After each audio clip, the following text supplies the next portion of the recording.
ভারতের শেষ বিন্দু ঘোরা হয়ে গেল। এখন যাচ্ছি ধনুষ্কোটির চার্চের দিকে। এর এক নাম ভুতুড়ে শহর।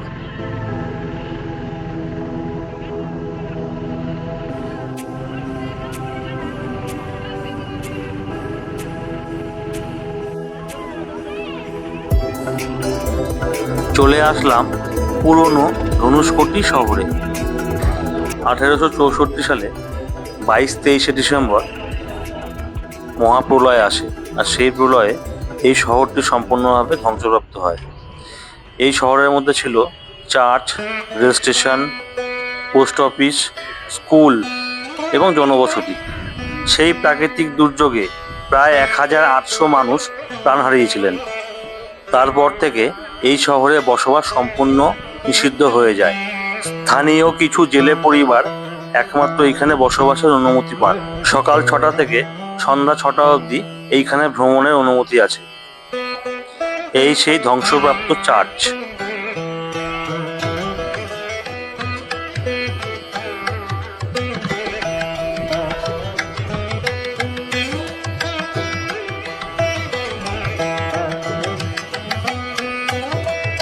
যেহেতু এখানে অনেক পর্যটক আসেন, তাই স্থানীয় মানুষেরা এখানে ছোট দোকানপাট করে জীবিকা নির্বাহ করে।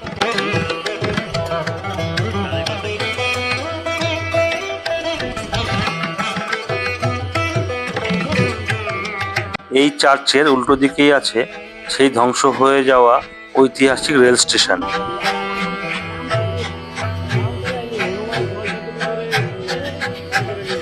রেল স্টেশনের র বা ল কোনোটাই নেই, তবে স্টেশনের যে পিলার ধ্বংসপ্রাপ্ত সেটা রয়েছে।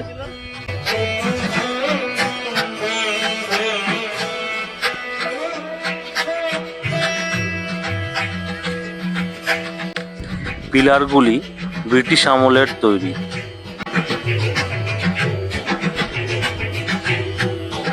এর পাশেই তৈরি হয়েছে একটা হনুমান মন্দির।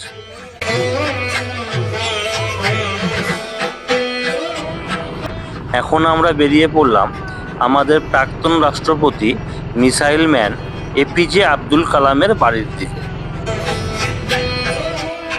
এটা হলো আব্দুল কালামের বাড়ি তথা সংগ্রহশালা। জুতো খুলে ভেতরে প্রবেশ করতে হয়। ভিতরে ক্যামেরার অনুমতি না থাকায় কোনো কিছুই রেকর্ড করতে পারি।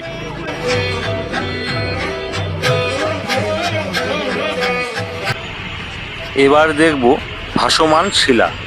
কথিত আছে রামচন্দ্র নাকি এই শিলা দিয়েই শ্রীলঙ্কার সেতু তৈরি করেছিলেন।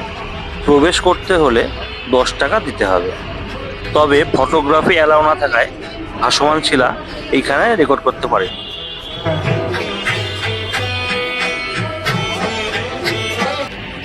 এর উল্টো দিকেই আছে নটরাজ মন্দির। অসাধারণ শিল্পকলায় তৈরি এই মন্দিরটি। এই মন্দিরে প্রবেশের জন্য কোনো কর দিতে হয়নি।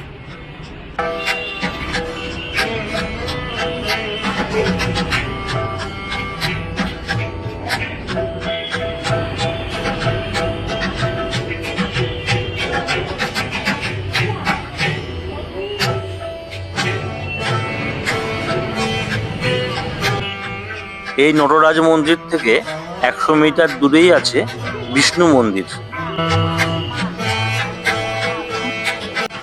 দক্ষিণ ভারতের যে কোনো মন্দিরেই এই ধরনের কারুকার্য দেখা যায়।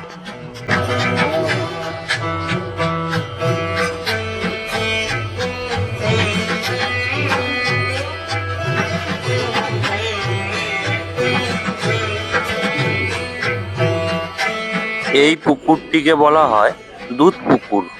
কথিত আছে স্বয়ং বিষ্ণু নাকি এইখানে স্নান করতেন। এবার চলে আসলাম জগন্নাথ বিষ্ণু মন্দিরে।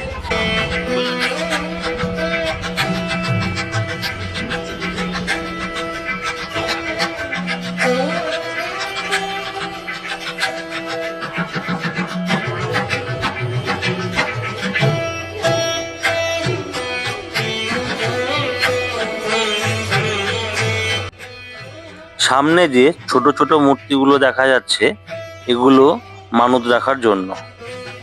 মনস্কামনা পূর্ণ হয়ে যায়, তারা এখানে একটি করে মূর্তি রেখে যায়।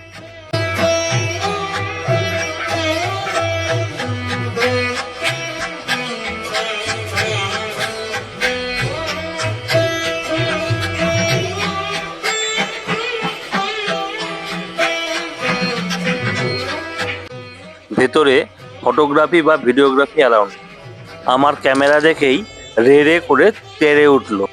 রামেশ্বরমে আমাদের সম্পূর্ণ সাইট সিন ঘোরা শেষ। এবার ফিরে যাব আমাদের ভাড়া বাড়িতে।